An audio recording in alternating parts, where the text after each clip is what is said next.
so long it's like alchemy. All right, Saturday night, Oracle Arena. Is this a finals preview? No. That wasn't Kyrie Irving tonight. It was Uncle Drew, y'all. Look at this skirt, spin move, pull up. It doesn't even matter. The shake, the bake from Kyrie, who could not miss early in this game. But Steph would not be done in his own kitchen, right? He had threes for him, but Kyrie and the Celtics could not miss in this first quarter. Now he's just going to pull up. We tried everybody on him, and he had it flowing. 5 of 5 from downtown. Jaylen Brown doing work. Meanwhile, Jason Tatum struggling, hitting that rookie wall. It was blow for blow. Boston came out and made a statement.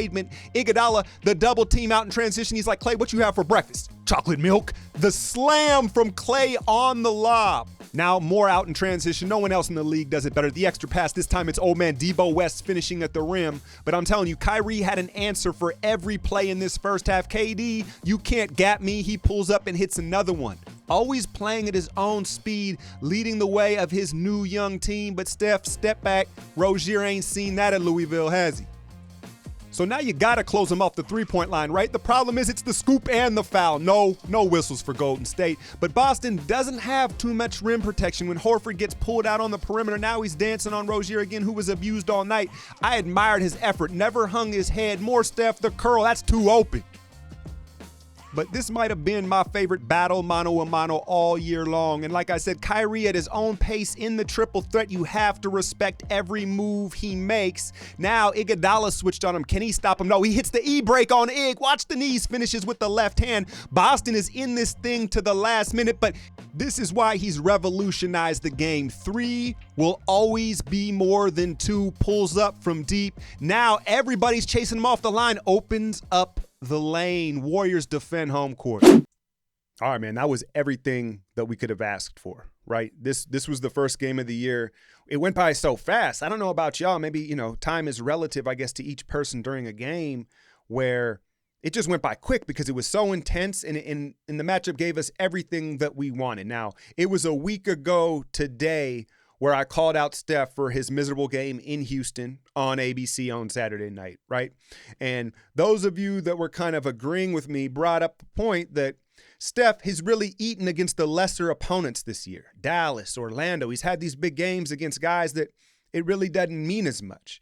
And against the bigger opponents, the OKC game and the Cleveland games where he kind of struggled, we were waiting for that big signature performance against a rival. And we finally got it, man. And it was just really good because everybody saw how Kyrie came out the gate, man. And his offense is demoralizing because he doesn't even really lose you. He be making shit with guys draped all over him, dancing at his own pace, slowing, decelerating.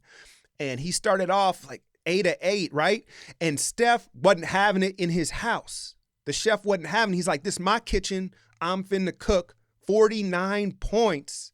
Splashing from everywhere, and it was nice to see him rise to the occasion and really show some pride and show why he's the 2-time MVP. I'm just proud of him, man, and I'm proud. I want to give credit where credit is due. I clown him when he's off. I got to shout out the chef for straight up winning this game. He carried the team the whole way through, obviously with 49 points, right?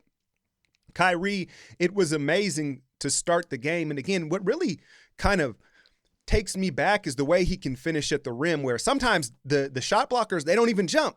He goes off the wrong foot. He decelerates. He has such a variety of tricks in his toolbox that the defense is always off balance and always off guard when he's going to actually pull the trigger. And it was an amazing performance from 2 of, what do you want to call it? 2 of the top 5 guards in the league. You can't argue that statement right there.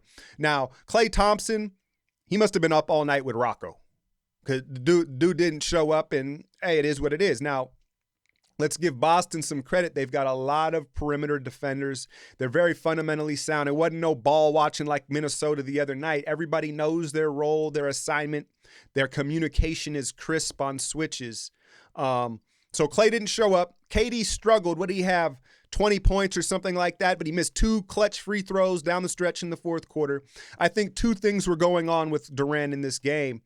One, we're looking at one of the most effortless scorers the league has ever seen. And on a night in and night basis, if you watch KD, he's so smooth. And part of that smoothness is His effort is maybe at 70, 80, and and that's not a diss. That's all that he has to exert, right? To get his buckets. But all of a sudden the game is ratcheted up and you've got to kind of exert more effort where it's more like 95, 100% effort.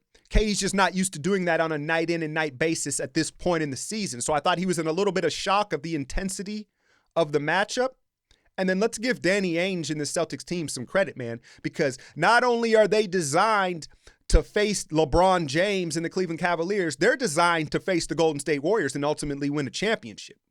We know the legacy that is in Boston, and it's not get to the finals, it's championship or bust with that franchise. And I'm not saying it's going to happen this season, but you can see the concept, the design, the wing players and the defenders that they've brought in, the versatile matchups.